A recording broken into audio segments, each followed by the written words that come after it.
Unajua kuna advice tunafaa tuambie wa vijana yangu.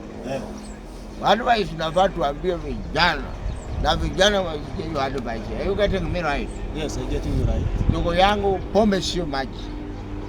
Pombe ni mbaya. Tafadhali epuka pombe na bangi. Mtu mwenye kunywa pombe 1 aendi kanisa 2 lazima awe anapenda wanawake sana. Sasa mimi nakuuliza kimbikimbi. Ndio nakwambia pombe ni mbaya. Ndio maana unanuka chrome, unanuka county.